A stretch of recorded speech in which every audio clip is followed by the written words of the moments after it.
किसी समय की बात है। एक छोटा सा गांव था बोधग्राम के पास। वही एक व्यक्ति रहता था, नाम था नयन। नयन नाम भले ही आंखों जैसा था, पर उसकी आंखों में नींद नहीं थी। वो दिन भर खेतों में मेहनत करता, जीवन के हर छोटे बड़े काम में खुद को झोंक देता। लेकिन जैसे ही रात का सन्नाटा उतरता, उसकी आत्मा जाग जाती थी। नींद बस गायब हो जाती। और ये कोई एक रात की बात नहीं थी, ये तो वर्षों से चल रहा था। उसकी नींद जैसे कोई चुपके से चुरा ले गया था। कभी कभी वो आकाश की ओर देखता और सोचता, आखिर क्यों? मैंने किसी का क्या बिगाड़ा है? सबको नींद आती है तो मुझे क्यों नहीं? लेकिन जवाब कोई नहीं देता था, सिवाय उस चुप्पी के जो भीतर गूंजती थी। नयन सिर्फ नींद से वंचित नहीं था, वो शांति से वंचित था। सुबह उठते ही काम, दिन भर थकावट, शाम को तनाव, रात को बेचैनी।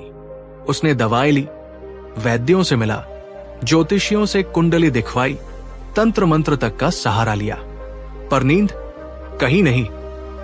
उसकी पत्नी, जो पहले उसके साथ सहानुभूति रखती थी, अब कहने लगी, तुम्हारा दिमाग ही ज्यादा चलता है नयन, बंद कर दो इसे तो नींद आ जाएगी। नयन हंस दिया। काश दिमाग का कोई बटन होता जो बंद किया जा सकता। रात को जब सब सो जाते तो नयन का मन जाग उठता, विचार दौड़ते तेज आंधी की तरह। अगर वो व्यापार में घाटा न होता तो आज क्या होता? मेरे बेटे ने ऐसा क्यों कहा था? क्या मैं वाकई एक अच्छा पिता हूं? अगर मैं मर गया तो क्या मेरी पत्नी दुखी होगी या राहत महसूस करेगी? मैं ठीक हूं या नहीं? हर रात ये विचार उसके मन की छत पर दौड़ते, जैसे कोई चोर घूम रहा हो, चुपके से अंधेरे में उसकी शांति चुराने। एक रात जब थककर चुपचाप लेटा था, अचानक उसे एक सपना आया। पर यह सपना नींद में नहीं आया, ये आंखें खोलकर देखा गया सपना था। उसने देखा एक जंगल है, वहां 3 परछाइयां उसके पीछे चल रही है। हर बार जब वो सोने की कोशिश करता, ये परछाइयां उसके कान में कुछ कहती। पहली, क्या होगा अगर? दूसरी, उसे माफ मत करो। तीसरी, थोड़ा और चाहिए। वो चौंक कर उठ गया, पसीना पसीना, उसकी धड़कनें तेज थी और उसे लगने लगा, क्या वाकई कोई मेरी नींद चुरा रहा है? क्या ये कोई संकेत है? अगले दिन नयन गया गांव के सबसे बूढ़े व्यक्ति के पास, बाबा शीलदत्त। उसका शरीर झुका हुआ था, पर आंखें जैसे समय से भी ज्यादा देख चुकी थी। नयन ने कहा, बाबा, मैं हर रात जागता हूं। मुझे ऐसा लगता है जैसे कोई मेरी नींद चुरा रहा है। क्या कोई शाप है? शीलदत्त ने बहुत धीमी आवाज में कहा। शाप नहीं बेटा, शायद 3 चोर हैं। वो हर इंसान के भीतर रहते हैं, चिंता, क्रोध और लालच।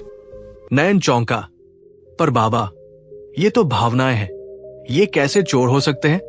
बाबा मुस्कुराए, ये वही चोर है जो तुम्हारी नींद, शांति और जागरूकता चुरा लेते हैं, और अगर तुम इन्हें पहचान लो तो तुम्हारी नींद वापस आ सकती है। उस रात नयन पहली बार बुद्ध का नाम लेता है, धीरे से, जैसे कोई प्रार्थना करता है। हे बुद्ध, अगर ये सच है, अगर सचमुच 3 चोर हैं, तो क्या आप उन्हें पहचानने में मेरी मदद करेंगे? अगली सुबह वो अपने घर नहीं, अपने गांव नहीं, बल्कि अपनी नींद की तलाश में निकल पड़ता है।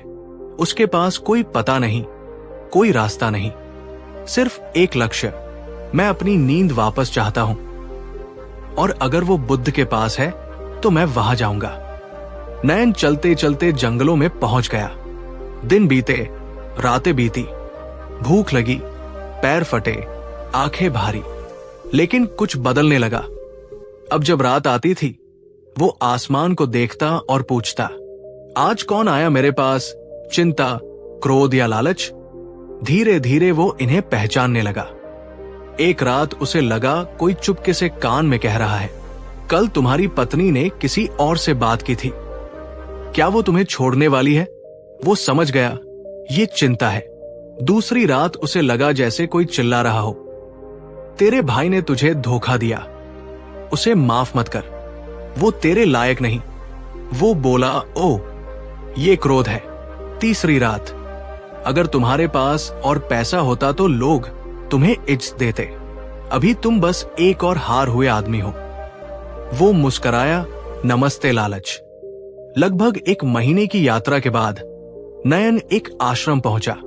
वहां बुद्ध बैठे थे, शांत, स्थिर, जैसे समय भी उनकी उपस्थिति में रुक जाए। नयन उनके चरणों में गिर पड़ा। भगवान, मेरी नींद चली गई है, मेरी आत्मा थक चुकी है, मुझे कोई सुला दो। अंदर से बुद्ध ने नयन को देखा। ना कोई उपदेश, ना कोई मंत्र, बस कहा, तुम 3 चोरों को पहचानते हो अब? नयन ने सिर हिलाया। हां भगवान। बुद्ध बोले, अब उन्हें पहचानो नहीं, देखो, बस देखो, वो आएंगे, तुम बस मौन रहना। आंखों के भीतर एक दीपक जलाना और उन्हें जलते हुए देखना। नींद तब आएगी जब तुम जाग जाओगे। नयन वही बुद्ध के पास बैठ गया, ध्यान में।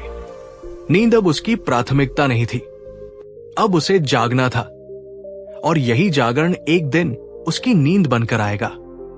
क्या आपको रात को नींद नहीं आती? क्या आंखें बंद होती हैं लेकिन दिमाग बंद नहीं होता? क्या आप उन हजारों लोगों में से हैं जिनके जीवन से शांति और नींद चुपचाप खिसक गई है? अगर आपका उत्तर हां, तो आज की ये कहानी आपके लिए है। बुद्ध के सानिध्य में बैठे नयन को अब नींद की चिंता नहीं थी, बल्कि वो उस पहले चोर से मिलना चाहता था जो उसकी आत्मा की शांति हर रोज चुरा कर भाग जाता था। बुद्ध बोले, बैठो, आंखें बंद करो, और जो आए उसे रोको मत, बस देखो। नयन ध्यान में बैठ गया। धीरे धीरे सांसें गहरी होने लगी, शरीर स्थिर हुआ, और फिर भीतर से आवाज आई। धुंध में एक परछाई उभरी, सावली, भयभीत और अस्थिर। तुम कौन हो? नयन ने भीतर पूछा। वो बोली, मैं चिंता हूं, मैं तुम्हारा भविष्य हूं, मैं तुम्हारे कल का डर हूं, मैं वो हूं जो तुम्हें नींद नहीं लेने देती, क्योंकि मैं तुम्हें बचा रही हूं संभावित दुख से। नयन चौंका, तू मुझे बचा रही है या जला रही है? वो हंसी, मैं तुम्हारी सबसे पुरानी दोस्त हूं।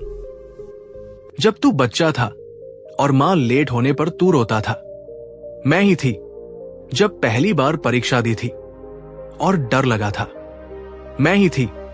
और अब जब तू अपने बेटे, व्यापार और पत्नी की फिक्र करता है, वो भी मैं हूं।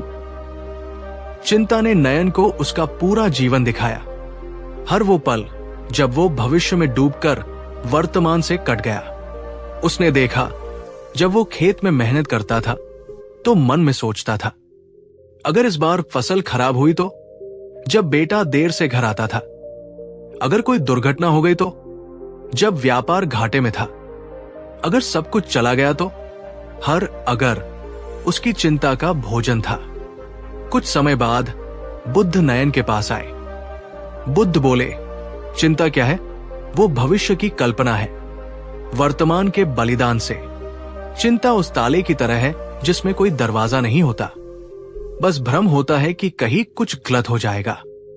तुम जिस दुख से बचना चाहते हो वो अभी आया ही नहीं, लेकिन चिंता करके तुम उसे आज ही भोग लेते हो। ये 2 बार मरने जैसा है। बुद्ध ने नयन से कहा, अगली बार जब चिंता आए तो उसे भगाने की कोशिश मत करना, उसे बैठने दो और फिर देखना कि वो कितनी देर टिकती है। नयन ने वही किया। रात को चिंता आई, अगर मैं असफल रहा तो? वो बोला, आओ चिंता, बैठो, मैं चाय नहीं पिलाऊंगा पर देखूंगा जरूर। धीरे धीरे चिंता आई, फिर चुप हुई, फिर विलीन। उसे कोई ताकत नहीं मिली, क्योंकि नयन अब भाग नहीं रहा था, वो अब देख रहा था। अगर आप भी चिंता से पीड़ित हैं, तो आज एक प्रयोग कीजिए। जब भी मन कहे, अगर ऐसा हुआ तो आप जवाब दें, अगर नहीं हुआ तो आप चिंता को साक्षी भाव से देखें। ना विरोध करें ना स्वीकार, बस देखें, क्योंकि बुद्ध कहते हैं जागरूकता ही मुक्ति है। उस रात नयन ने पहली बार गहरी नींद ली। ना कोई सपना, ना कोई डर। सुबह उठकर उसने बुद्ध से कहा, भगवान, चिंता कल आई थी और मैं सिर्फ देखता रहा। बुद्ध मुस्कुराए, बस यही तो करना है। चिंता तब तक ताकतवर है जब तक तुम उससे डरते हो। जब तुम देखना शुरू कर देते हो, वो खुद ही चली जाती है। अब जबकि नयन चिंता को पहचान चुका है और एक हद तक उससे मुक्त हो चुका है, अगली रात एक और परछाई आने वाली है, क्रोध। अगर आपको ये कहानी दिल को छू गई हो तो कमेंट में लिखिए, मैं अब चिंता से डरूंगा नहीं, मैं उसे देखूंगा। और अगर आप अगला भाग चाहते हैं, क्रोध, तो अभी सब्सक्राइब करें और बेल आइकन दबाएं ताकि अगली रात की कहानी आपसे ना छूटे। क्या आपने कभी महसूस किया है जब गुस्सा आपके दिल में समाता है तो पूरी दुनिया जैसे टुकड़े टुकड़े हो जाती है? क्या आपको याद है वो समय जब क्रोध ने आपकी नींद को लूटा और आप सोने के बावजूद थके थके उठे थे? अगर आपका जवाब हाँ, तो आज की कहानी आपके लिए है। हम बात करेंगे क्रोध के बारे में, कैसे ये हमारी नींद को चुराता है और कैसे बुद्ध की शिक्षाएं हमें इसके प्रभाव से मुक्ति दिलाती है। रात का समय था। नयन अपनी आंखों में नींद की कमी और मन में एक हलचल महसूस कर रहा था। उसने सोचा, कल की चिंता तो चली गई, लेकिन ये गुस्सा, ये क्या है? बुद्ध ने कहा, नयन, अब तुमने चिंता को पहचाना है, अब हमें अगले चोर से मिलना है, क्रोध। नयन चुपचाप बैठ गया। क्रोध? वो तो मुझे हमेशा से अंदर से जलाता है, उसने कहा। बुद्ध ने नयन से कहा, इसका सामना करो और देखो कैसे ये तुम्हारे भीतर से पैदा होता है और कैसे तुम इसे शांत कर सकते हो। नयन ने अपनी आंखें बंद की। अचानक उसके भीतर एक ज्वालामुखी फूट पड़ा। गुस्से से उसकी धड़कन बढ़ने लगी। उसने देखा कि वो एक अंधेरे जंगल में खड़ा है और चारों ओर आग की लपटें हैं। हर दिशा में केवल क्रोध और आक्रोश फैलता जा रहा था। तुम कौन हो? नयन ने पूछा। वो आवाज आई, मैं क्रोध हूं। मैं तुम्हारा भीतर का तूफान हूं जो तुम्हारी नींद छीन लेता हूं। जब तुम गुस्से में होते हो तब सब कुछ जलाकर राख कर देता हूं। नयन ने और गहरे देखा।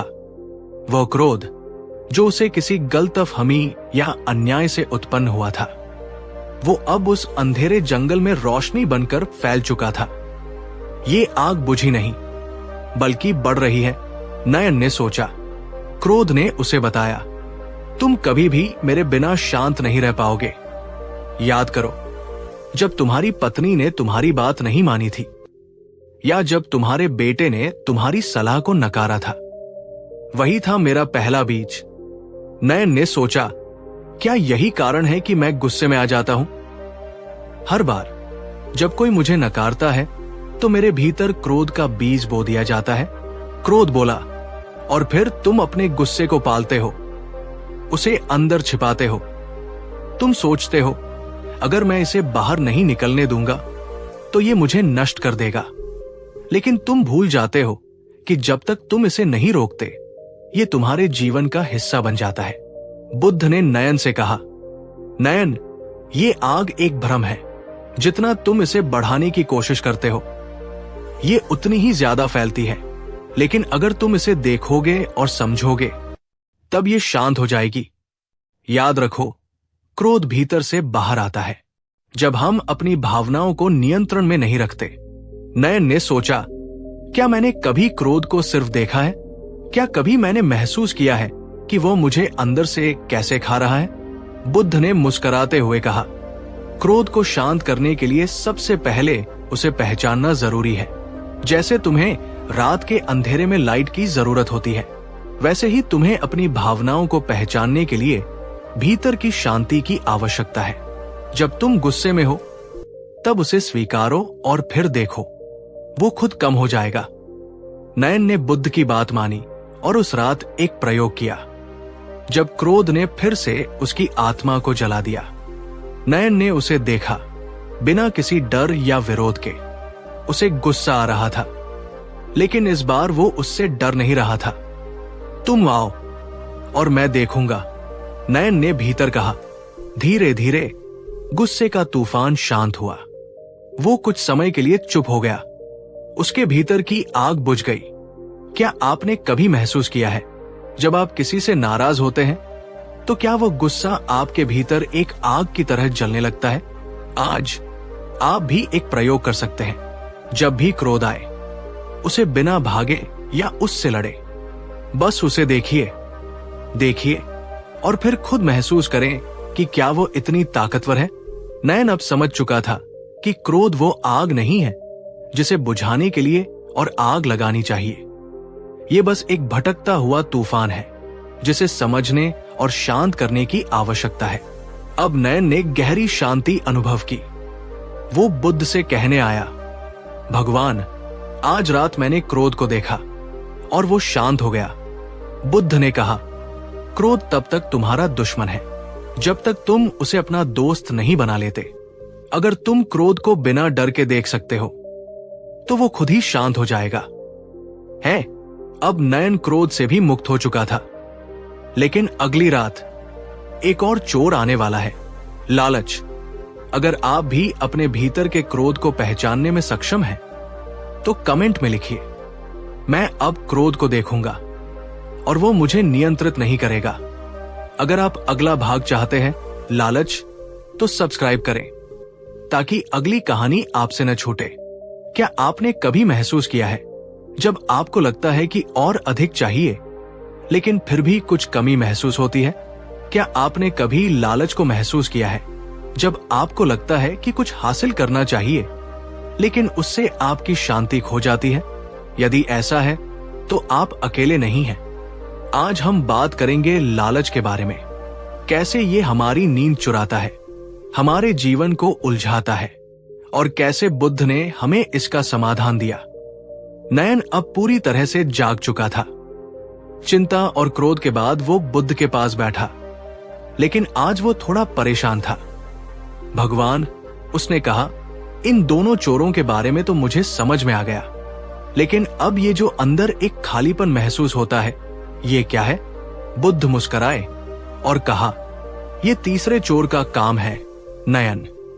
ये चोर तुम्हारी शांति को चुराता है और तुम्हारी आत्मा को उलझा देता है। इसका नाम है लालच। नयन चुप था। उसकी आंखों में सवाल था। लालच, क्या ये मेरी समस्या है? उसने पूछा। बुद्ध ने नयन की आंखों में देखा और धीरे से कहा, आओ, मैं तुम्हें समझाता हूं कि कैसे ये लालच तुम्हारी नींद और शांति को चुराता है। नयन ने अपनी आंखें बंद की और फिर से उस अंधेरे जंगल में खड़ा हुआ। इस बार वहां न तो क्रोध की आग थी, न ही चिंता का अंधकार, लेकिन एक और बुरी ताकत थी, लालच। ये लालच किसी गोल्डन चमचमाते शहर की तरह दिख रहा था, जहां हर चीज शानदार और भव्य थी।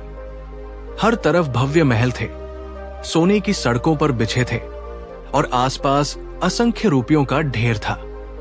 लालच के रूप में एक आवाज आई, तुमने देखा नयन, यहां क्या है? ये सब तुम्हारा है, बस तुम्हें इसे हासिल करना है। तुम्हें अब और ज्यादा चाहिए। ये घड़ी, ये सोना, ये महल, तुम जितना ज्यादा पाओगे उतना ही तुम खुश होगे। नयन ने देखा, वो सोने के ढेर से घिरा हुआ था, लेकिन फिर भी उसके भीतर एक खालीपन था। ये वो खालीपन था जो हर बार बढ़ता जाता था। उसके हाथों में सोने की चमचमाती वस्तुएं थी, लेकिन उसकी आत्मा में कोई संतोष नहीं था। मैंने तो बहुत कुछ पाया है, फिर भी क्यों ये खालीपन बढ़ रहा है? नयन ने पूछा। लालच बोला, तुमने जितना पाया है वो सिर्फ तुम्हारी इच्छा का एक हिस्सा था। तुम जिस चीज को पाने के बाद संतुष्ट होते, वही तुम्हारा अगला लक्ष्य बन जाती। ये कभी खत्म नहीं होता। नयन ने महसूस किया कि ये एक अंतहीन दौड़ थी। हर बार जब वो सोचता कि अब वो संतुष्ट है, तो एक और ख्वाहिश आ जाती। वो बुद्ध के पास लौट आया। भगवान, उसने पूछा, मुझे ये समझ में आ गया है कि ये लालच आखिरकार मुझे कहीं नहीं ले जाएगा। तो इसका समाधान क्या है? बुद्ध ने उसे देखा और फिर कहा, नयन, लालच तुम्हारी आत्मा की शांति को चुराने का सबसे कुचक्र है। तुम जितना ज्यादा चाहते हो, तुम उतने ही अधिक जाल में फंसते हो। लालच तुम्हें यह महसूस कराता है कि तुम्हारी खुशी किसी बाहरी वस्तु में है, लेकिन सच्ची खुशी अंदर से आती है, न कि किसी बाहरी चीज से। नयन चुपचाप सुन रहा था। बुद्ध ने आगे कहा, जब तुम किसी चीज को सिर्फ पाने के लिए भागते हो, तो तुम अपने भीतर के खालीपन को महसूस नहीं करते। ये खालीपन तब तक बढ़ता रहता है जब तक तुम उसे संतुष्टि से नहीं भरते। लेकिन असली संतुष्टि केवल उस समय मिलती है जब तुम किसी चीज को पाने की बजाय उसे स्वीकार करते हो। उस रात नयन ने बुद्ध की बातों को गहरे में महसूस किया। उसे ये समझ में आ गया कि जिस तरह से वो सब कुछ पाने के लिए दौड़ रहा था, वो केवल और अधिक खोता जा रहा था। आज उसने एक नया रास्ता अपनाया। उसने जो भी पाया उसकी सराहना की और हर छोटे छोटे पल में संतोष ढूंढा। ये एक साधारण अनुभव था, एक कच्चे फल का स्वाद लेना, एक साफ हवा में सांस लेना। उसने अपनी आंखें बंद की और महसूस किया कि उसके भीतर एक गहरी संतुष्टि भर गई थी। उसने सोचा, जब तक मैं ये समझ नहीं पाता कि जो है वही मेरे लिए पर्याप्त है, तब तक मैं शांति से नहीं रह सकता। नयन सुबह बुद्ध के पास गया। उसके चेहरे पर एक नई शांति थी जो पहले कभी नहीं थी। भगवान, उसने कहा, अब मुझे समझ में आ गया है कि जीवन में सबसे बड़ी खुशी बाहरी चीजों से नहीं, बल्कि भीतर की शांति से आती है। अब मुझे लगता है कि मैं संतुष्ट हो सकता हूं, क्योंकि मैंने सीखा है कि जो है वो पर्याप्त है। बुद्ध मुस्कुराए। नयन, ये सच्चा ज्ञान है। जब तक हम बाहरी चीजों की दौड़ में रहते हैं, हम अपनी असली खुशी को खो देते हैं। लेकिन जब हम भीतर शांति और संतोष को अपनाते हैं, तो हम जीवन के सबसे गहरे रहस्यों को समझ पाते हैं। नयन अब उस जंगल में खड़ा था जहां पहले वो सोने के महलों और सोने की ढेरों वस्तुओं के बीच घिरा हुआ था। अब वही स्थान शांत और सरल था। कोई बाहरी वस्तु नहीं थी, केवल उसकी अपनी शांति थी। वो मुस्कुराया और अपनी आत्मा में गहरी संतुष्टि महसूस की। अब उसे नहीं लगता था कि कुछ और चाहिए था। उसकी पूरी जिंदगी शांतिपूर्वक बहने लगी थी। क्या आपने कभी महसूस किया है कि जितना अधिक आप कुछ चाहते हैं, उतना ही खालीपन बढ़ता है? क्या आप भी ये महसूस करते हैं कि बाहरी चीजों से कहीं अधिक भीतर की शांति की आवश्यकता है? अगर आप भी चाहते हैं कि आपके भीतर संतोष और शांति हो, तो कमेंट में लिखें, मैं अब बाहरी इच्छाओं के बजाय अपनी भीतर की शांति को स्वीकार करूंगा। अब अगली कड़ी में हम बात करेंगे क्यों और कैसे बुद्ध ने कहा, दुख से मुक्ति पाने के लिए 4 बातें जानना जरूरी है। क्या आप इस रहस्यमय यात्रा का हिस्सा बनना चाहते हैं? तो सब्सक्राइब करें और बेल आइकन दबाएं ताकि अगली कहानी आपको सबसे पहले मिले। क्या आपने कभी सोचा है कि दुखों से मुक्ति कैसे पाई जा सकती है? क्या ऐसा संभव है कि हमारी आंतरिक परेशानी और मानसिक बोझ से निजात पाई जा सकती है? अगर ऐसा है तो आप अकेले नहीं हैं। आज हम बात करेंगे दुख से मुक्ति की। कैसे बुद्ध ने हमें बताया कि हम किस तरह अपने दुखों को कम कर सकते हैं, और वो 4 बातें जो हम सभी को जाननी चाहिए अगर हमें सच्ची शांति चाहिए। नयन अब एक नई शांति और आत्मविश्वास के साथ बुद्ध के पास आया, लेकिन आज उसका मन कुछ अलग था। उसकी आंखों में एक गहरी जिज्ञासा थी। भगवान, उसने कहा, चिंता, क्रोध और लालच से मुक्ति पाकर मुझे शांति तो मिली है, लेकिन अब भी मुझे लगता है कि जीवन में कुछ और है जिसे मैं ढूंढ रहा हूं। क्या है ये? बुद्ध मुस्कुराए और कहा, नयन, तुमने सही सवाल पूछा। जीवन में शांति पाने के लिए केवल बाहरी चीजों से नहीं, बल्कि भीतर की चीजों से समझ और स्वीकार्यता की आवश्यकता होती है। यदि तुम सच्चे सुख की ओर बढ़ना चाहते हो, तो तुम्हें इन 4 बातों को जानना होगा। ये वे बातें हैं जो जीवन के दुखों को समाप्त कर सकती है। नयन चुपचाप बुद्ध के पास बैठा, ये सोचते हुए कि बुद्ध की बातें अब और गहरी होने लगी थी। बुद्ध ने अपनी आंखें बंद की और धीरे से कहा, पहली बात है असहमति और द्वंद्व को स्वीकारना। तुम जीवन में हमेशा सब कुछ नहीं पा सकते। कुछ चीजों को तुम कभी नहीं बदल सकते। कुछ चीजें तुम्हारी समझ और नियंत्रण से बाहर होती है। असहमति जीवन का हिस्सा है। कभी कभी तुमसे बेहतर लोग भी तुमसे असहमत होते हैं और कभी तुम्हारे रास्ते में विरोधी भी आते हैं। लेकिन इन असहमतियों को तुम जितना स्वीकार करोगे उतनी ही तुम्हारी मानसिक शांति बढ़ेगी। जब तुम किसी के साथ द्वंद्व में रहते हो तो तुम स्वयं को खो बैठते हो, लेकिन जब तुम असहमति को शांति से स्वीकार करते हो तो तुम्हें समझ आ जाता है कि जीवन का उद्देश्य दूसरों से जीतना नहीं बल्कि अपनी अंदर की शांति को बनाए रखना है। नयन ने सोचा और कहा, तो क्या इसका मतलब है कि हमें हर असहमति को शांति से स्वीकार कर लेना चाहिए? बुद्ध मुस्कुराए, बिल्कुल। जब तुम असहमति को शांति से स्वीकार करते हो तो तुम अपनी शक्ति को बाहर की दुनिया से नहीं बल्कि अपनी भीतर की शक्ति से जोड़ते हो।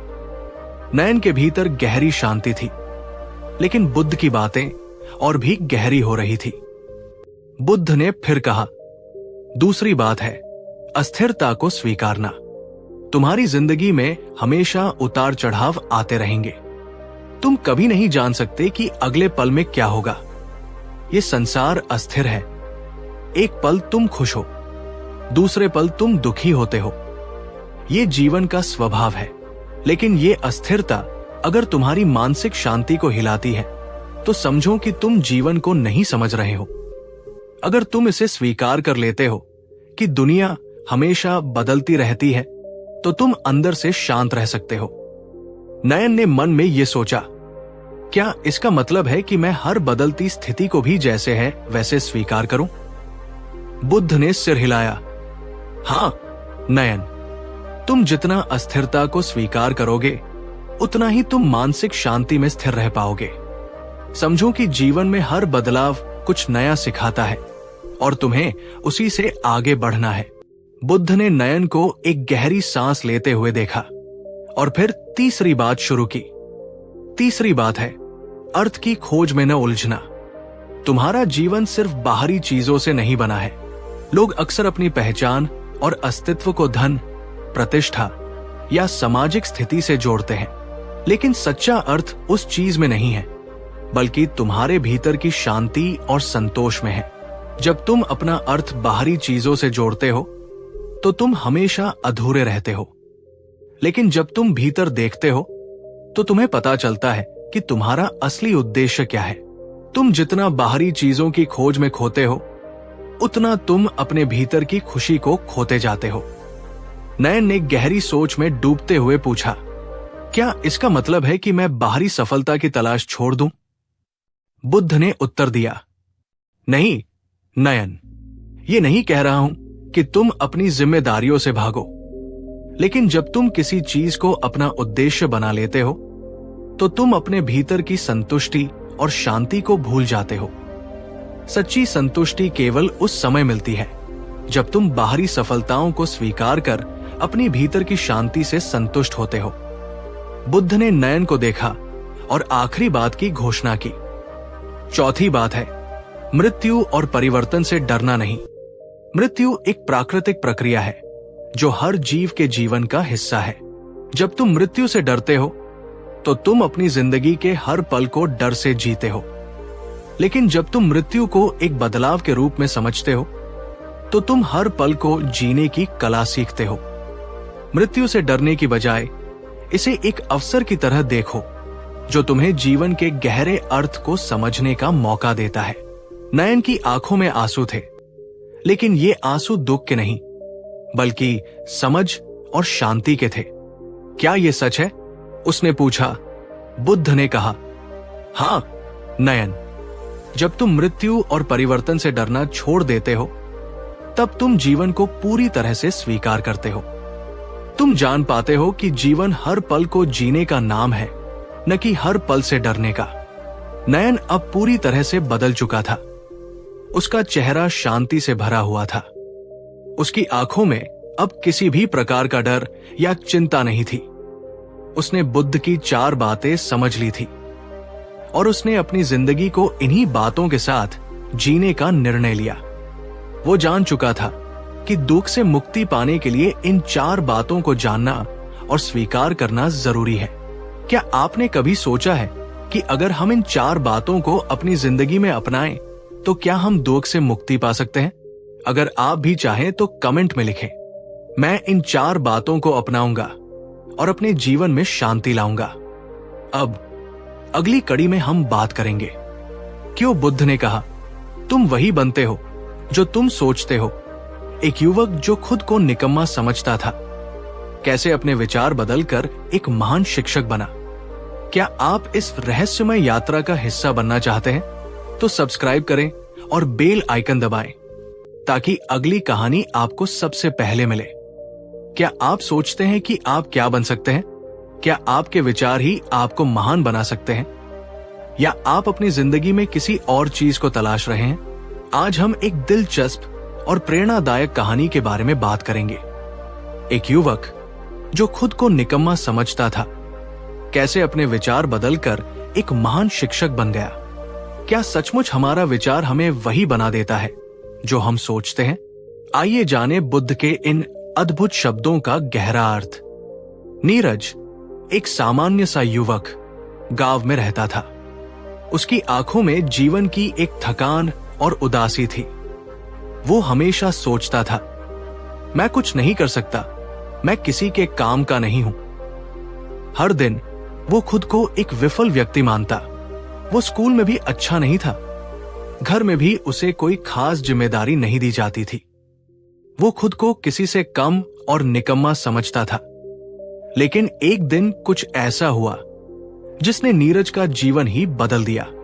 एक दिन नीरज को सुनने का मौका मिला कि बुद्ध पास के बाग में ध्यान कर रहे हैं। वो बुद्ध के पास गया और उन्होंने बुद्ध से पूछा, भगवान, आप हमेशा कहते हैं कि मनुष्य अपने विचारों से बनता है, लेकिन मैं तो हर दिन खुद को निकम्मा समझता हूं।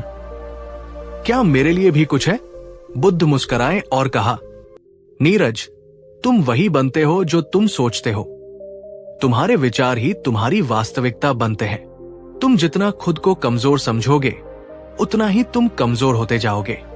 लेकिन जब तुम अपने विचारों में ताकत और विश्वास लाओगे तो तुम्हारे जीवन में भी वही ताकत और विश्वास आएगा। नीरज ने चुपचाप सुना और बुद्ध की बातों को समझने की कोशिश की।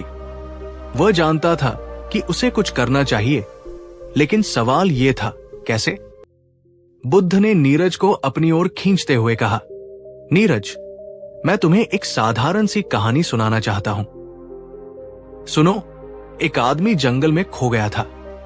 वो बहुत डर रहा था, लेकिन फिर उसने अपने भीतर की आवाज सुनी जो उसे रास्ता दिखा रही थी। वो हर कदम पर अपने डर को चुनौती देता था और अंत में वो जंगल से बाहर निकल आया। ये वो आदमी था जो खुद को नहीं जानता था, लेकिन उसने अपने भीतर की ताकत को पहचाना।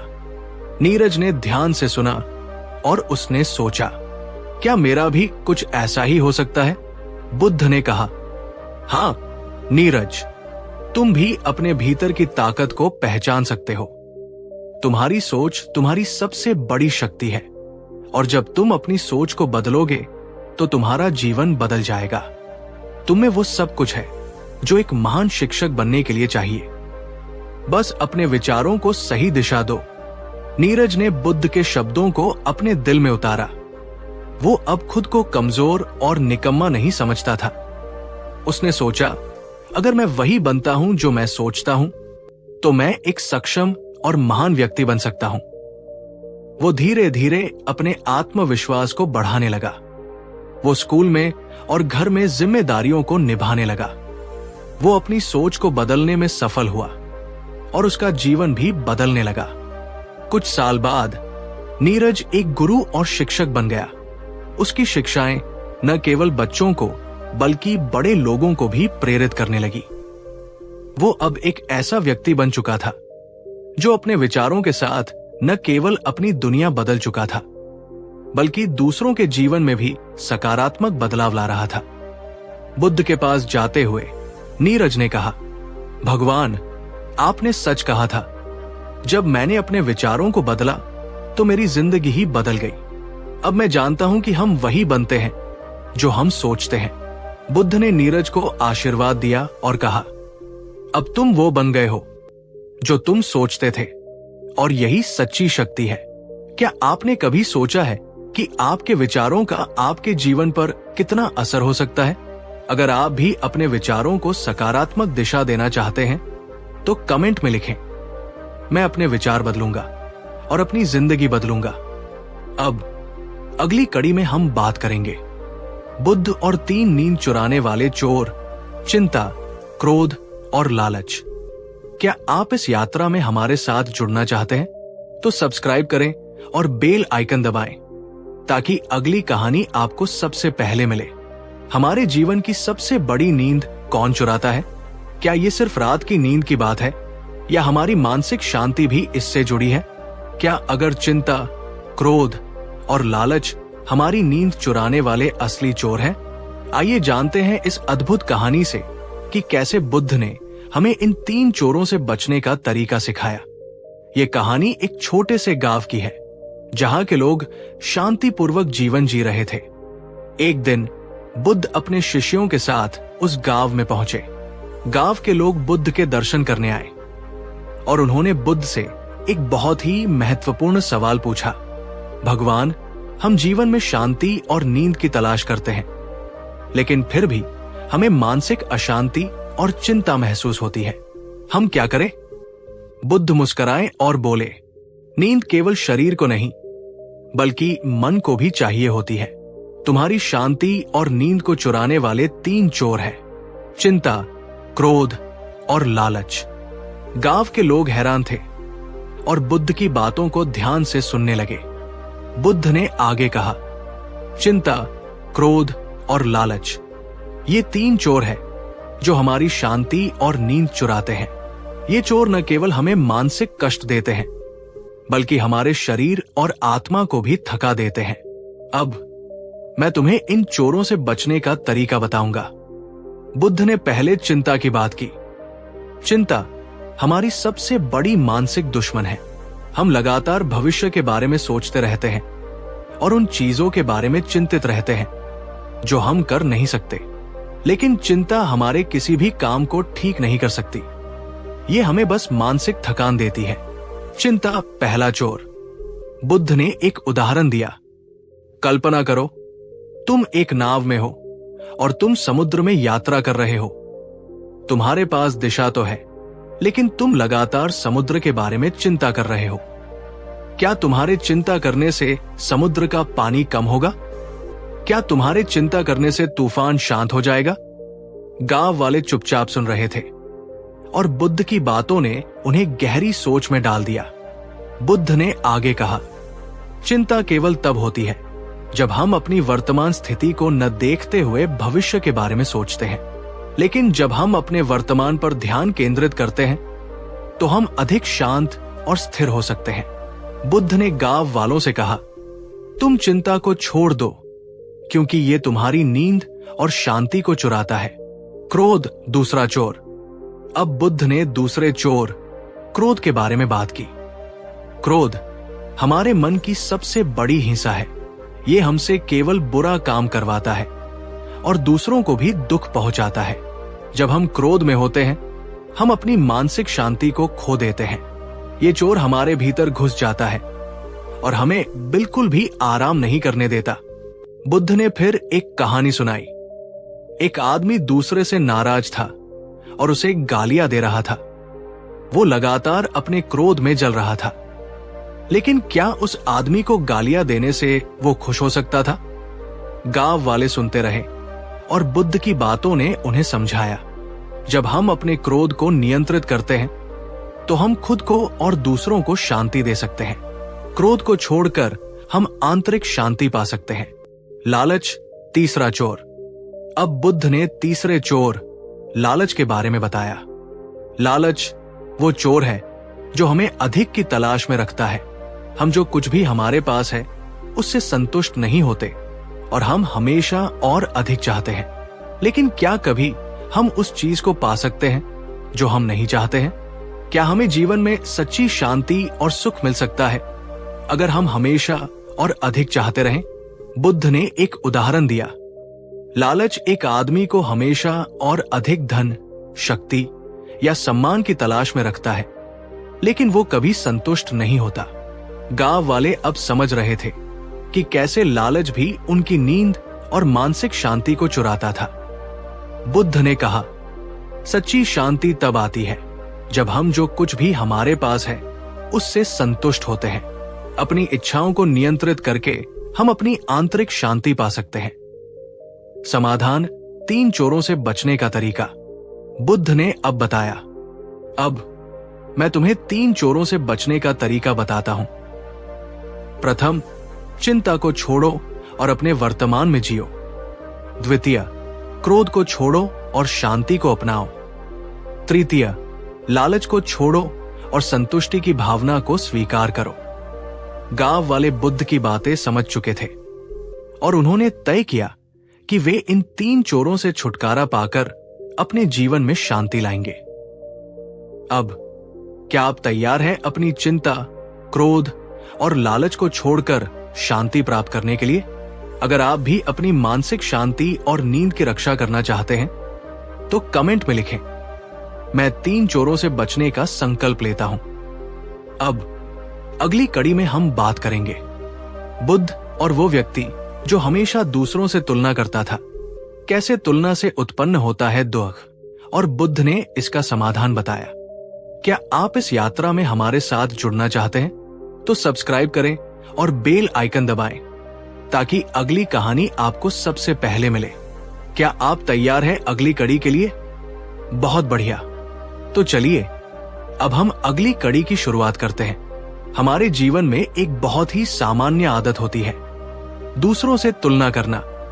हम खुद को किसी और से बेहतर या कमजोर मानते हैं, लेकिन क्या ये तुलना हमें असल में खुशी देती है?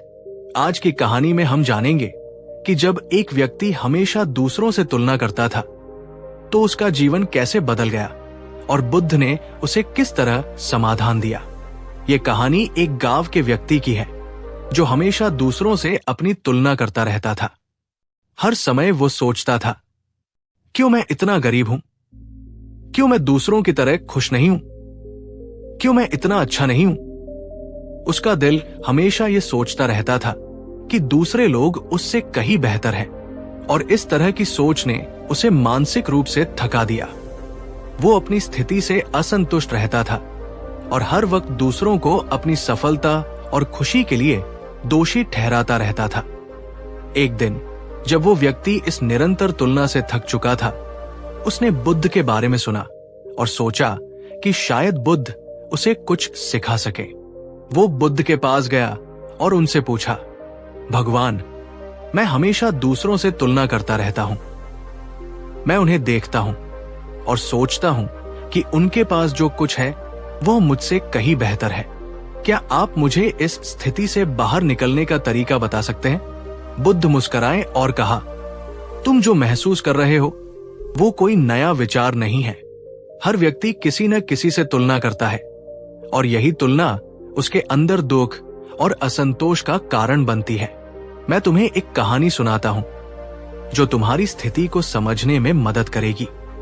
बुद्ध ने एक बार एक छोटे से गांव के लड़के की कहानी सुनाई। वो लड़का हर समय अपनी आंखों के रंग को लेकर चिंतित रहता था। उसकी आंखें आम लोगों से अलग थी और उसे लगता था कि उसके पास जो आंखें हैं वे उतनी सुंदर नहीं हैं। वो हमेशा दूसरों की आंखों से अपनी आंखों की तुलना करता था। एक दिन वो गांव के बड़े ज्ञानी से मिला और उसने उनसे पूछा, गुरुजी, क्या आप मुझे बता सकते हैं कि मेरी आंखें इतनी सामान्य क्यों हैं? ज्ञानी मुस्कुराए और बोले, तुम अपनी आंखों से क्यों संतुष्ट नहीं हो? तुम्हारे पास अपनी आंखें हैं जो तुम्हारे दृष्टिकोण को देखती हैं। क्या तुम्हें इस पर गर्व नहीं होना चाहिए? लड़का कुछ देर के लिए चुप रहा और फिर उसे महसूस हुआ कि वो निरंतर दूसरों से तुलना कर अपनी सुंदरता को नकार रहा था। बुद्ध ने कहानी खत्म की और उस आदमी से कहा, तुम जो दूसरों से तुलना कर रहे हो वो तुम्हारे अंदर असंतोष और दुख को जन्म देता है। तुम्हारी सोच ये है कि किसी और के पास जो कुछ है वो तुम्हारे पास नहीं है, लेकिन वास्तविकता ये है कि जो तुम्हारे पास है वही तुम्हारा सबसे बड़ा खजाना है। तुम्हें अपनी ताकत और कमजोरी को स्वीकार करना होगा, क्योंकि यही तुम्हारी असली पहचान है। बुद्ध ने उसे समझाया, जब हम दूसरों से तुलना करते हैं तो हम अपनी स्वयं की पहचान को खो देते हैं। हम अपने जीवन में खुशी तब महसूस करते हैं जब हम अपनी असली प्रकृति को समझते हैं और खुद से संतुष्ट रहते हैं। बुद्ध ने उस व्यक्ति से कहा, जब भी तुम दूसरों से अपनी तुलना करना शुरू करो तो याद रखो, तुम दूसरों से बेहतर नहीं हो सकते और न ही तुम उनसे कम हो सकते हो। तुम वही हो जो तुम हो। अपनी वास्तविकता को अपनाओ और अपने आत्मविश्वास को बढ़ाओ। जब तुम खुद को समझोगे तो तुम दूसरों से तुलना करना छोड़ दोगे। क्या आप भी कभी दूसरों से अपनी तुलना करते हैं? क्या आप ये महसूस करते हैं कि तुलना से सिर्फ दुख और असंतोष बढ़ता है? अगर आपने कभी महसूस किया है कि आप दूसरों से तुलना करने से अपने जीवन में असंतुष्ट हो जाते हैं, तो इस वीडियो को लाइक करें और कमेंट में लिखें, मैं खुद को स्वीकार करता हूं। अब अगली कड़ी में हम बात करेंगे बुद्ध और वो आदमी जो अपनी खुद की सोच से बंधा था। कैसे बुद्ध ने उसे स्वतंत्रता का रास्ता दिखाया। क्या आप इस यात्रा में हमारे साथ जुड़ना चाहते हैं? तो सब्सक्राइब करें और बेल आइकन दबाएं ताकि अगली कहानी आपको सबसे पहले मिले। कभी कभी हम अपनी खुद की सोच में इतना खो जाते हैं कि हम उसे अपनी वास्तविकता मानने लगते हैं। हम सोचते हैं यही मेरी दुनिया है। लेकिन क्या होगा अगर हम आपको बताएं कि आपकी सोच ही वो दीवार है जो आपके असली स्व को समझने में रुकावट डालती है? आज की कहानी में हम जानेंगे कि जब एक आदमी अपनी खुद की सोच से बंधा था तो बुद्ध ने उसे कैसे उस सोच से मुक्त किया। ये एक शक्तिशाली दृष्टिकोण है जो जीवन को बदल सकता है। ये कहानी एक ऐसे व्यक्ति की है जो अपनी खुद की सोच से बंधा हुआ था। वो हमेशा यही सोचता था, मुझे कभी भी कोई सफलता नहीं मिल सकती, मैं हमेशा हारता हूं, मैं कभी खुश नहीं रह सकता। उसकी सोच पूरी तरह से नकारात्मक थी और उसने खुद को मानसिक रूप से किसी भी सफलता के लिए असमर्थ मान लिया था। वो हमेशा ये मानता था कि जिस रास्ते पर वो चल रहा है वो केवल असफलता का ही रास्ता है। वो अपने जीवन को केवल अपनी सोच की चश्मे से देखता था और इसी वजह से वो हर रोज और ज्यादा दुखी हो रहा था। एक दिन वो आदमी एक गांव में गया जहां उसे बुद्ध का नाम सुनने को मिला। उसने सुना था कि बुद्ध वह व्यक्ति है जो किसी को भी सच्चाई की राह दिखाते हैं। उसने सोचा शायद मुझे उनसे मदद मिल सकती है। वो बुद्ध के पास गया और उनसे पूछा, भगवान, मैं हमेशा सोचता हूं कि मैं कभी खुश नहीं रह सकता। मेरी सोच मुझे हर समय ये बताती है कि मैं असफल हूं। क्या आप मुझे इससे बाहर निकलने का कोई तरीका बता सकते हैं? बुद्ध ने उसकी आंखों में देखा और कहा, तुम अपनी सोच में फंसे हो और ये सोच तुम्हें स्वतंत्रता नहीं दे रही। ये सोच तुम्हारे लिए एक कड़ी है जो तुम्हारी आत्मा को बांध रही है। मैं तुम्हें एक कहानी सुनाता हूं जिससे तुम्हें अपनी सोच को समझने में मदद मिलेगी। बुद्ध ने एक बार एक नाव की कहानी सुनाई। ये नाव समुद्र के किनारे पर खड़ी थी और उसे किसी ने बांध रखा था। जब तक नाव को सही तरीके से छोड़ नहीं दिया जाता वो एक स्थान से दूसरे स्थान तक नहीं जा सकती थी। वो नाव वही खड़ी रहती थी और उसकी पूरी संभावना उसकी रस्सी में बंधी हुई थी। ये नाव भी उस आदमी की तरह थी जो अपनी खुद की सोच से बंधा था। बुद्ध ने कहा, तुम्हारी सोच भी उस बंधी हुई नाव की तरह है। जब तक तुम उसे छोड़ नहीं देते तुम कहीं नहीं जा सकते। तुम्हारी सोच तुम्हारी असल शक्ति को नियंत्रित करती है, लेकिन जब तुम उसे छोड़ दोगे तो तुम स्वतंत्रता पा सकोगे। बुद्ध ने उसे समझाया, तुम जितनी देर तक अपनी सोच को यही मानते रहोगे तुम उसी तरह का जीवन जियोगे। अगर तुम्हारी सोच में आत्मविश्वास की कमी है तो तुम्हारे जीवन में भी वही कमी दिखेगी। परंतु जब तुम अपनी सोच को बदलोगे तो तुम्हारे जीवन की दिशा भी बदल जाएगी। ये पूरी तरह से तुम्हारे हाथ में है। बुद्ध ने एक सरल उपाय बताया।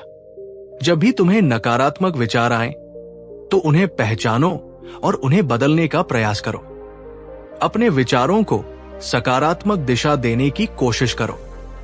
जैसे तुम अपने हाथ से एक कागज को मोड़ सकते हो, वैसे ही अपनी सोच को भी सही दिशा दे सकते हो। बुद्ध ने उस आदमी से कहा, तुम्हारे पास वो सब है जो तुम्हें खुश रहने के लिए चाहिए। तुम्हारी सोच ही तुम्हारा सबसे बड़ा बंधन है। यदि तुम इसे छोड़ सकते हो तो तुम्हारा जीवन बदल जाएगा। तुम्हें केवल अपनी सोच की दिशा बदलने की आवश्यकता है। जैसे ही तुम अपनी सोच को बदलोगे, तुम्हारा जीवन खुद ब खुद बदल जाएगा। क्या आप भी अपनी सोच से बंधे हुए हैं? क्या आपकी नकारात्मक सोच कभी आपको इस तरह महसूस कराती है जैसे आप कभी कुछ नहीं कर सकते? अगर आप अपने जीवन में सकारात्मक बदलाव चाहते हैं तो इस वीडियो को लाइक करें और कमेंट में लिखें, मैं अपनी सोच को बदल रहा हूं। अब अगली कड़ी में हम बात करेंगे बुद्ध और वो आदमी जो अपनी पूरी जिंदगी में कभी किसी से प्रेम नहीं कर सका। कैसे बुद्ध ने उसे सच्चे प्रेम का अनुभव कराया।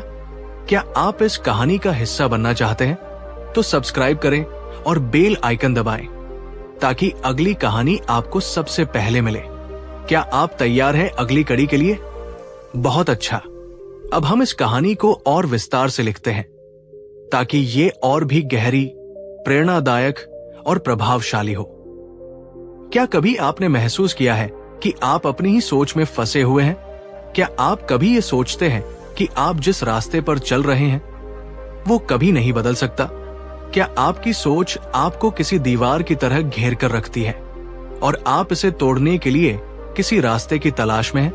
आज की कहानी में हम आपको एक ऐसे व्यक्ति के बारे में बताएंगे जो अपनी खुद की सोच से बंधा था और कैसे बुद्ध ने उसे उस बंधन से मुक्त किया। अगर आप भी कभी अपनी सोच से जकड़े हुए महसूस करते हैं तो ये कहानी आपके लिए है। ये कहानी एक ऐसे आदमी की है जो हर दिन अपनी नकारात्मक सोच में उलझा रहता था। उसकी दुनिया उसी सोच में समाई हुई थी। वो सोचता था, मैं कभी भी सफल नहीं हो सकता। मेरे पास जो भी है वो दूसरों से कम है। मेरे पास जो कुछ भी है वो कभी अच्छा नहीं हो सकता। मैं दूसरों जैसा नहीं बन सकता।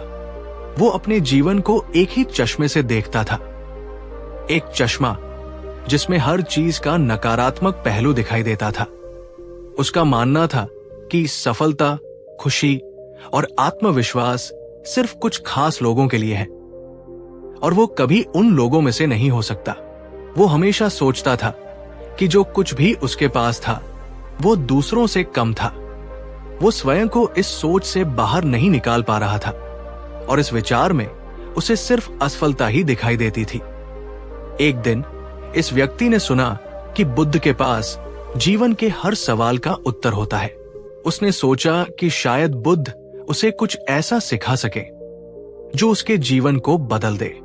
वो बुद्ध के पास गया और उनसे पूछा, भगवान, मैं हमेशा अपनी सोच में उलझा रहता हूं। मेरी सोच मुझे ये बताती है कि मैं कभी खुश नहीं रह सकता। मैं कभी सफलता प्राप्त नहीं कर सकता। क्या आप मुझे इससे बाहर निकलने का कोई उपाय बता सकते हैं?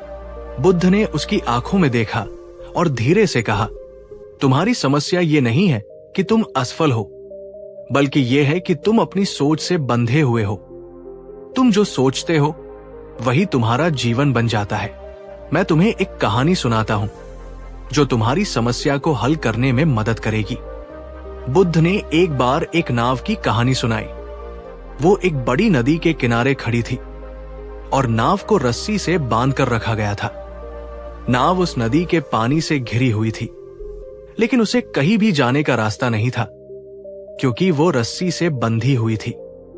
रास्ते में जाने की कोई संभावना नहीं थी और नाव उसी स्थान पर खड़ी रहती थी। बुद्ध ने कहा, ये नाव तुम्हारी तरह है। तुम अपनी सोच में बंधे हुए हो और तुम जो सोचते हो वही तुम्हारा मार्ग बन जाता है। जब तक तुम अपनी सोच की रस्सी को काट नहीं देते, तुम कभी आगे नहीं बढ़ पाओगे। तुम स्थिर रहते हो, लेकिन तुम्हारा वास्तविक उद्देश्य कहीं और होता है। इसने उस व्यक्ति को झकझोर दिया। वो सोचने लगा कि क्या उसकी सोच सच में उसे बांध कर रखे हुए है। बुद्ध ने उसे बताया, तुम्हारे पास वो सब कुछ है जो तुम्हें जीवन में सफल और खुश होने के लिए चाहिए। तुम्हारी सोच ही तुम्हारा सबसे बड़ा दुश्मन बन गई है। तुम्हारे विचार तुम्हारे जीवन को नियंत्रित करते हैं। जब तक तुम अपनी सोच में बदलाव नहीं लाओगे, तुम कभी भी अपनी असली शक्ति को महसूस नहीं कर सकोगे। बुद्ध ने एक सरल और प्रभावी उपाय बताया। तुम्हें अपने विचारों को पहचानने की आवश्यकता है। जब भी तुम्हारे मन में नकारात्मक विचार आए, तो उसे पहचानो और समझो। नकारात्मक विचार आने से कोई फर्क नहीं पड़ता, लेकिन जब तुम उन्हें अपनी वास्तविकता मानने लगते हो, तब तुम खुद को उस वास्तविकता में बंद कर लेते हो। बुद्ध ने कहा, जब तुम नकारात्मक विचारों को पहचानते हो, तो उन्हें बदलने का प्रयास करो। जैसे तुम एक कागज को मोड़ सकते हो, वैसे ही अपनी सोच को भी मोड़ सकते हो। सोच को बदलने से तुम्हारी दुनिया भी बदल जाएगी। तुम अपने विचारों से मुक्त हो सकते हो, और तब तुम स्वतंत्रता और सफलता का अनुभव करोगे। बुद्ध ने उस व्यक्ति से कहा, तुम केवल अपनी सोच से मुक्त हो सकते हो। जब तुम अपनी सोच को बदलोगे, तब तुम्हारे जीवन की दिशा बदल जाएगी। तुम जितना जल्दी अपनी सोच में बदलाव करोगे, उतनी जल्दी तुम अपनी असली शक्ति और उद्देश्य को पहचान पाओगे। आदमी अब यह समझ गया कि उसकी समस्याएं केवल उसकी सोच के कारण थी। वो अब ये जानता था कि केवल उसकी सोच को बदलने से वो अपने जीवन को पूरी तरह बदल सकता था। बुद्ध ने उसे एक अंतिम सलाह दी, तुम्हारी सोच ही तुम्हारी सबसे बड़ी बाधा है, और तुम्हारी सोच ही तुम्हारी सबसे बड़ी शक्ति भी हो सकती है। तुम्हारे पास वही है जो तुम्हें खुश और सफल होने के लिए चाहिए। तुम्हें बस अपनी सोच को सही दिशा में मोड़ने की आवश्यकता है। क्या आप भी कभी अपनी सोच से बंधे हुए महसूस करते हैं? क्या आपको लगता है कि नकारात्मक विचारों ने आपका मार्ग रोका हुआ है? अगर आप भी अपनी सोच को बदलने के लिए तैयार हैं, तो इस वीडियो को लाइक करें और कमेंट में लिखें, मैं अपनी सोच को बदल रहा हूं। अब अगली कड़ी में हम बात करेंगे बुद्ध और वो आदमी जो अपनी पूरी जिंदगी में कभी किसी से प्रेम नहीं कर सका। कैसे बुद्ध ने उसे सच्चे प्रेम का अनुभव कराया। क्या आप इस यात्रा में हमारे साथ जुड़ना चाहते हैं? तो सब्सक्राइब करें और बेल आइकन दबाएं, ताकि अगली कहानी आपको सबसे पहले मिले। क्या आप जानते हैं कि प्रेम हमारे जीवन का सबसे पवित्र और शक्तिशाली एहसास हो सकता है? क्या कभी आपने महसूस किया है कि आप प्रेम का अनुभव करना चाहते हैं, लेकिन कुछ कारणों से वो नहीं हो पाता? आज हम आपको एक और अद्भुत कहानी सुनाने जा रहे हैं, जो आपको ये समझने में मदद करेगी कि कैसे अपने अंदर प्रेम का अनुभव किया जा सकता है, और कैसे बुद्ध ने एक ऐसे व्यक्ति को सच्चा प्रेम सिखाया जो जीवन भर किसी से प्रेम नहीं कर सका। ये कहानी उस व्यक्ति की है जो अपने जीवन में कभी किसी से प्रेम नहीं कर सका। उसने कभी किसी से सच्चा प्रेम महसूस नहीं किया। वो हमेशा सोचता था कि प्रेम केवल झूठ होता है, एक एहसास जो केवल दूसरों के लिए होता है, लेकिन उसके लिए नहीं। वो अपने जीवन को एक कठोर और अकेलेपन में जी रहा था। वो अपनी भावनाओं को खुद से दबा लेता था और कभी किसी से खुद को जोड़ने की कोशिश नहीं करता था। उसका मानना था, प्रेम एक कमजोरी है जो सिर्फ दुख और धोखा लाता है। अगर मैं किसी से जुड़ा तो मुझे तकलीफ होगी।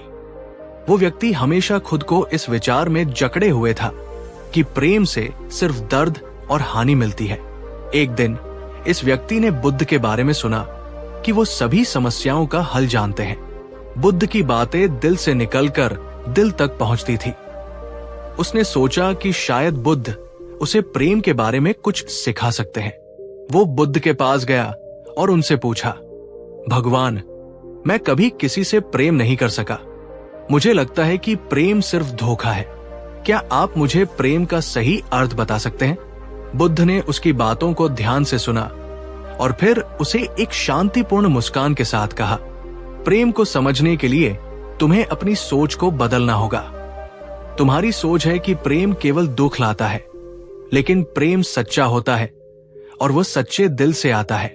जब तुम प्रेम को समझोगे तो वो तुम्हारे जीवन में एक नई रोशनी लाएगा। मैं तुम्हें एक कहानी सुनाता हूं जो तुम्हारे सवाल का उत्तर देगी। बुद्ध ने एक बार एक सुंदर बगीचे की कहानी सुनाई। ये बगीचा फूलों और पेड़ों से भरा हुआ था।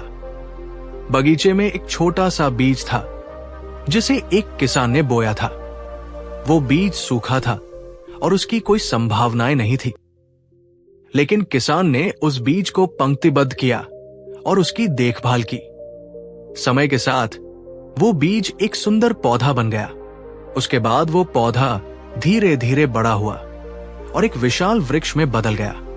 उसका वृक्ष अब हर किसी के लिए छाव और शांति का स्रोत बन गया था। बुद्ध ने कहा, प्रेम भी इसी बीज की तरह होता है। जब तुम इसे सच्चे दिल से लगाते हो तो ये तुम्हारे भीतर एक विशाल वृक्ष बनकर उभरता है, जो न केवल तुम्हारे जीवन को सुंदर बनाता है बल्कि दूसरों को भी शांति और सुख देता है। वो व्यक्ति सोचने लगा, क्या ये सच में इतना सरल हो सकता है? बुद्ध ने कहा, तुम प्रेम को धोखा समझते हो क्योंकि तुमने कभी इसे सच्चे दिल से नहीं समझा। प्रेम का असली रूप तब सामने आता है जब तुम उसे बिना किसी शर्त के अपने अंदर अनुभव करते हो। तुम जैसे हो वैसे ही दूसरों से प्रेम करो। कोई भी बाहर से तुम्हारे लिए प्रेम लाने वाला नहीं है अगर तुम खुद अपने भीतर प्रेम नहीं महसूस करते। बुद्ध ने व्यक्ति को यह समझाने की कोशिश की कि प्रेम केवल दूसरों के लिए नहीं होता, बल्कि ये सबसे पहले खुद के लिए होता है। जब तुम अपने भीतर प्रेम का बीज लगाओगे, तभी तुम दूसरों से सच्चा प्रेम प्राप्त कर पाओगे। जब तुम खुद से प्रेम करना शुरू करोगे, तो दुनिया तुम्हें प्रेम के रूप में अपना आशीर्वाद देगी। वो व्यक्ति अब पूरी तरह से बदल चुका था। उसने ये समझा कि प्रेम का मतलब केवल लेने या प्राप्त करने से नहीं है, बल्कि ये देने और दूसरों के साथ एक गहरे संबंध को महसूस करने से है। बुद्ध के शब्दों ने उस व्यक्ति के हृदय को छुआ। वो धीरे धीरे इस नए दृष्टिकोण को अपनाने लगा। अब वो अपने जीवन को पूरी तरह से अलग तरीके से देखने लगा। वो लोगों से मिलते वक्त पहले अपनी नकारात्मकता को पहचानता और फिर अपने भीतर प्रेम के बीज को अंकुरित करने की कोशिश करता। कुछ ही समय में वो व्यक्ति न केवल अपने अंदर प्रेम को महसूस करने लगा, बल्कि उसे दूसरों से भी प्रेम मिला। अब उसकी जिंदगी में अकेलापन और भय नहीं था। उसके पास लोगों का समर्थन था, क्योंकि उसने खुद से प्रेम करना सीखा था। बुद्ध की शिक्षाओं ने उसे ये सिखाया कि प्रेम केवल एक एहसास नहीं, बल्कि एक जीवन दर्शन है, एक रास्ता है जो हमें भीतर से बाहर की दुनिया से जोड़ता है। क्या आप भी कभी महसूस करते हैं कि प्रेम से डरते हैं, या ये सोचते हैं कि प्रेम में धोखा हो सकता है? अगर आप भी इस सोच से बाहर आना चाहते हैं और प्रेम को अपनी जिंदगी का हिस्सा बनाना चाहते हैं, तो इस वीडियो को लाइक करें और कमेंट में लिखें, मैं प्रेम के लिए तैयार हूं। अब अगली कड़ी में हम बात करेंगे बुद्ध और वो व्यक्ति जो हमेशा दूसरों से ईर्ष्या करता था। कैसे बुद्ध ने उसे आंतरिक शांति और संतोष का रास्ता दिखाया। क्या आप इस यात्रा में हमारे साथ जुड़ना चाहते हैं? तो सब्सक्राइब करें और बेल आइकन दबाएं ताकि अगली कहानी आपको सबसे पहले मिले। क्या आपने कभी महसूस किया है कि जब हम दूसरों को सफलता की ऊंचाइयों पर चढ़ते हुए देखते हैं, तो हमारा मन नकारात्मकता और ईर्ष्या से भर जाता है? क्या आप खुद से ये सवाल पूछते हैं कि क्यों हम दूसरों के सुख को देखकर दुखी होते हैं? आज हम एक और दिलचस्प कहानी लेकर आए हैं जो हमें ये समझने में मदद करेगी कि कैसे हम अपनी ईर्ष्या और नकारात्मकता को दूर कर सकते हैं और आंतरिक शांति की ओर बढ़ सकते हैं। ये कहानी एक ऐसे व्यक्ति की है जो हमेशा दूसरों की सफलता को देखकर ईर्ष्या करता था। जब भी उसके किसी मित्र या रिश्तेदार की जिंदगी में कोई अच्छा बदलाव आता, उसे खुद से बहुत कष्ट होता। वो हमेशा खुद को दूसरों से कमतर समझता था और यही सोच उसे भीतर से तोड़ देती थी। उसे लगता था कि दुनिया में उसके पास जो कुछ भी है वो अपर्याप्त है। ये भावना उसे अकेला और निराश करती थी। कभी उसने अपनी नाकामी को देखा तो कभी अपने परिश्रम को कमतर समझा। उसे लगता कि जीवन में कुछ हासिल करने के लिए बहुत कुछ करना पड़ेगा, जबकि दूसरों के पास सब कुछ था। ये ईर्ष्या उसकी पहचान बन चुकी थी। उसकी ईर्ष्या और नफरत ने उसे मानसिक रूप से शिथिल कर दिया था। एक दिन वो निर्णय लिया कि वो बुद्ध से मिलेगा, क्योंकि उसने सुना था कि बुद्ध के पास सबके लिए समाधान है। वो बुद्ध के पास गया और कहा, भगवान, मैं हमेशा दूसरों से ईर्ष्या करता हूं। मुझे लगता है कि मैं कभी उनकी तरह सफल नहीं हो सकता। जब भी मैं किसी को खुश देखता हूं तो मुझे दुख होता है। क्या आप मुझे इस एहसास से मुक्त कर सकते हैं? बुद्ध ने उसकी बातों को ध्यान से सुना और फिर एक शांत मुस्कान के साथ कहा, ईर्ष्या केवल तब पैदा होती है जब तुम खुद को दूसरों से तुलना करते हो। ये तुम्हारी मानसिकता का हिस्सा बन जाती है, लेकिन तुम इसे बदल सकते हो। ईर्ष्या का कारण ये नहीं कि दूसरों के पास क्या है, बल्कि ये कि तुम अपने भीतर क्या नहीं देखते।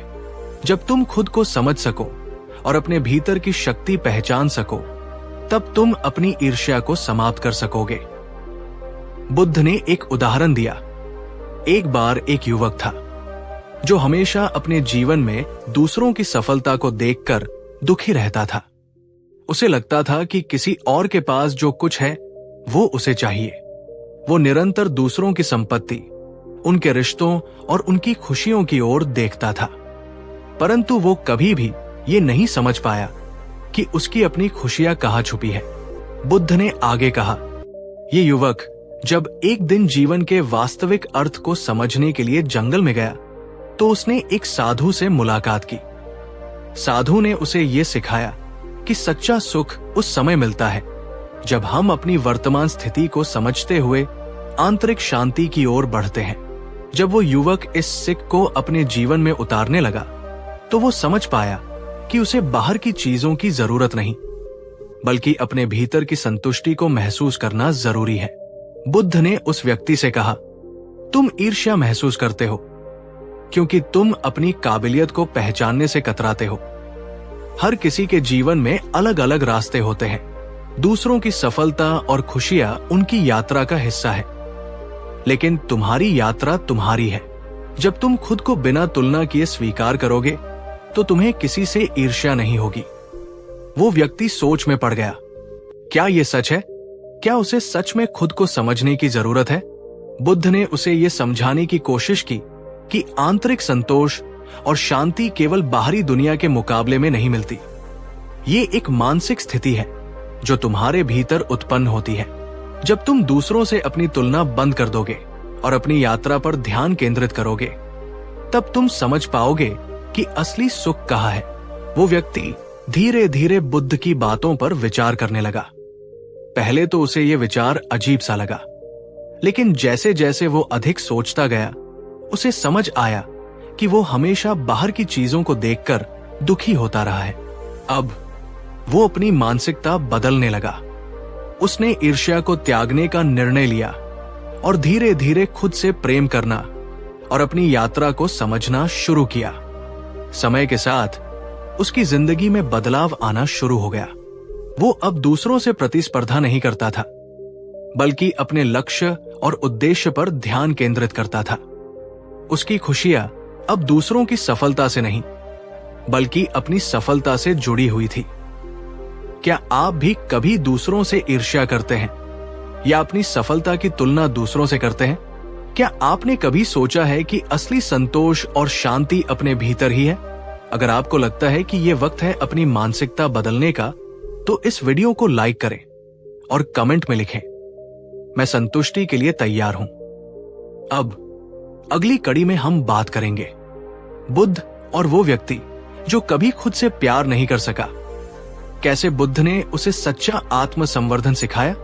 क्या आप इस यात्रा में हमारे साथ जुड़ना चाहते हैं?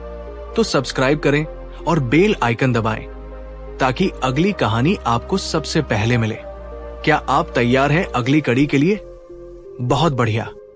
अब हम आगे बढ़ते हैं और अगले अध्याय की ओर चलते हैं। ये कहानी और भी गहरी होती जा रही है, इसलिए अगले भाग में हम और अधिक मानसिक शांति संतोष और आत्मस्वीकृति की यात्रा पर ध्यान केंद्रित करेंगे। क्या आपने कभी सोचा है कि हम खुद से प्यार क्यों नहीं करते? क्यों हम हमेशा दूसरों को प्राथमिकता देते हैं और खुद को पीछे छोड़ देते हैं? क्या होता है जब हम खुद को सबसे कम आंकते हैं और कैसे हम इसे बदल सकते हैं? आज हम एक और दिलचस्प कहानी लेकर आए हैं जिसमें बुद्ध ने एक ऐसे व्यक्ति की मदद की जो खुद से प्यार नहीं करता था। यह कहानी हमें यह समझने में मदद करेगी कि आत्म संवर्धन और खुद से प्यार करना क्यों जरूरी है। यह कहानी एक ऐसे व्यक्ति की है जो अपने आप को कभी अच्छा नहीं समझता था। उसे हमेशा लगता था कि वो किसी से कम है। उसकी जिंदगी में हमेशा ये सवाल चलता रहता, क्या मैं वाकई काबिल हूं? जब भी उसे कोई सफलता मिलती, वो खुद को उसके योग्य नहीं मानता था। उसे लगता था कि लोग उसे पसंद नहीं करते, वो कभी भी किसी रिश्ते में सफल नहीं हो सकता और न ही अपनी जीवन की राह पर चल सकता है। उसे खुद से कोई सच्चा लगाव नहीं था। हर दिन वो खुद से नफरत करता और उसकी आत्मविश्वास की भावना बिल्कुल खत्म हो चुकी थी। उसकी जिंदगी में कहीं भी प्यार या सुकून नहीं था। वो व्यक्ति बहुत ही निराश था और अब उसने तय किया कि वो बुद्ध से मिलेगा। वो बुद्ध के पास गया और उनसे पूछा, भगवान, मुझे हमेशा लगता है कि मैं खुद से प्यार नहीं कर सकता। मुझे लगता है कि मैं किसी के योग्य नहीं हूं। क्या आप मुझे ये सिखा सकते हैं कि मैं खुद से कैसे प्यार कर सकता हूं? बुद्ध ने उसे शांतिपूर्वक सुना और फिर एक हल्की मुस्कान के साथ कहा, तुमने सही जगह पर आकर सवाल पूछा है। जब तक तुम खुद को नहीं समझोगे और खुद से सच्चा प्यार नहीं करोगे, तब तक तुम्हें जीवन में संतोष नहीं मिलेगा। खुद से प्यार करना केवल शब्दों से नहीं, बल्कि अपने कार्यों से भी जुड़ा है। तुम्हें अपनी कमजोरियों और ताकतों को स्वीकार करना होगा। बुद्ध ने उस व्यक्ति को एक कहानी सुनाई। एक बार एक युवक था जो हमेशा खुद को नकारता था। वो सोचता था कि उसके पास कुछ भी खास नहीं है और उसे लगता था कि जीवन में वो कभी भी किसी मंजिल तक नहीं पहुंच सकेगा। उसने किसी से कभी सच्चा प्यार नहीं किया क्योंकि वो खुद से प्यार नहीं कर पाता था। एक दिन वो एक साधु से मिला जिसने उसे सिखाया कि जब तक तुम खुद से प्यार नहीं करोगे, तब तक तुम कभी दूसरों से भी सच्चा प्यार नहीं कर पाओगे। साधु ने उसे ये समझाया कि खुद से प्यार करना मतलब खुद की अच्छाई और बुराई दोनों को स्वीकार करना है। ये यात्रा आत्मसंवर्धन की होती है जो तुमसे शुरू होकर दूसरों तक पहुंचती है। जब उस युवक ने इस बात को समझा तो उसकी जिंदगी में बदलाव आया। वो अब खुद को सच्चे दिल से स्वीकार करने लगा।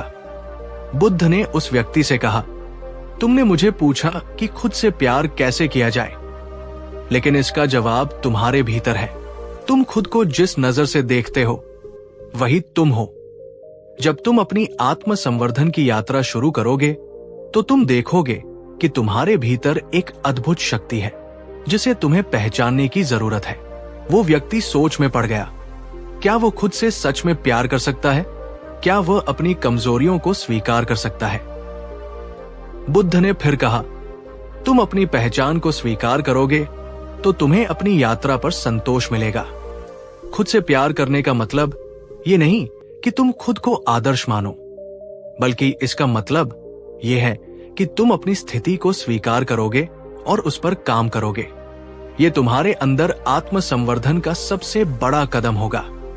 वो व्यक्ति धीरे धीरे बुद्ध की बातों को समझने लगा। पहले तो उसे ये विचार अजीब सा लगा, लेकिन जैसे जैसे वो सोचता गया उसे समझ आने लगा कि आत्म संवर्धन का रास्ता उसकी खुद की सोच से जुड़ा था। वो अब अपने भीतर की कमियों को पहचानने लगा और उन्हें सुधारने के बजाय खुद को स्वीकार करने लगा। समय के साथ उसने खुद को और अपने विचारों को बदलना शुरू किया। उसने अपनी कमजोरी को अपनी ताकत में बदलने की कोशिश की और अपनी यात्रा पर ध्यान केंद्रित किया। अब वो व्यक्ति खुद से प्यार करने लगा था। उसने महसूस किया कि आत्म संवर्धन केवल बाहरी दुनिया से नहीं, बल्कि अपने भीतर से शुरू होता है। क्या आप भी कभी खुद से प्यार करने में मुश्किल महसूस करते हैं? क्या आपने कभी सोचा है कि आत्म संवर्धन की शुरुआत खुद से प्यार करने से हो सकती है। अगर आप भी अपनी आत्म संवर्धन यात्रा शुरू करना चाहते हैं तो इस वीडियो को लाइक करें और कमेंट में लिखें, मैं खुद से प्यार करता हूं। अब अगली कड़ी में हम बात करेंगे बुद्ध और वो व्यक्ति जो हमेशा खुद को कम आंकता था। कैसे बुद्ध ने उसे अपनी असली शक्ति पहचानने का तरीका बताया। क्या आप इस यात्रा में हमारे साथ जुड़ना चाहते हैं तो सब्सक्राइब करें और बेल आइकन दबाएं ताकि अगली कहानी आपको सबसे पहले मिले। क्या आप तैयार हैं अगली कड़ी के लिए? बहुत बढ़िया, हम आगे बढ़ते हैं और बुद्ध की शिक्षाओं की गहरी यात्रा में एक और अध्याय जोड़ते हैं। अब हम उस व्यक्ति की कहानी सुनेंगे जिसने हमेशा खुद को कम समझा और कैसे बुद्ध ने उसे अपनी असली शक्ति पहचानने का तरीका बताया। क्या आप भी कभी खुद को कम समझते हैं? क्या ऐसा महसूस होता है कि आप दूसरों से कम हैं? अगर हाँ, तो आज की कहानी आपके लिए है। ये कहानी एक ऐसे व्यक्ति की है जो हमेशा खुद को कम आंकता था, लेकिन बुद्ध ने उसे सिखाया कि अपनी असली शक्ति को पहचानना कितना जरूरी है। हमारे भीतर एक अद्भुत शक्ति होती है, लेकिन क्या हम उसे पहचान पाते हैं? आज हम उस शक्ति को समझने के बारे में जानेंगे। ये कहानी एक ऐसे व्यक्ति की है जो हमेशा अपने आप को दूसरों से कम समझता था। वो जीवन में कभी भी अपने आप को सफल नहीं महसूस करता था। हर वक्त उसकी सोच में यही चलता रहता कि वो कभी भी कोई महान काम नहीं कर पाएगा। वो दूसरों को देखकर सोचता, अगर मैं भी उनके जैसा होता तो क्या मैं सफल नहीं हो सकता था। उसे हमेशा ये महसूस होता कि वो कभी भी अपनी असली क्षमता का उपयोग नहीं कर पा रहा है। वो इतना परेशान हो चुका था कि उसने सोचा कि शायद वो कभी भी अपनी जिंदगी में कुछ बड़ा नहीं कर पाएगा। एक दिन वो व्यक्ति बुद्ध के पास गया और बोला, भगवान, मैं हमेशा खुद को कम समझता हूं। मुझे लगता है कि मैं किसी काम के नहीं हूं। मुझे अपनी असली शक्ति का एहसास नहीं हो रहा है। क्या आप मुझे ये सिखा सकते हैं कि मैं अपनी असली ताकत को कैसे पहचान सकता हूं?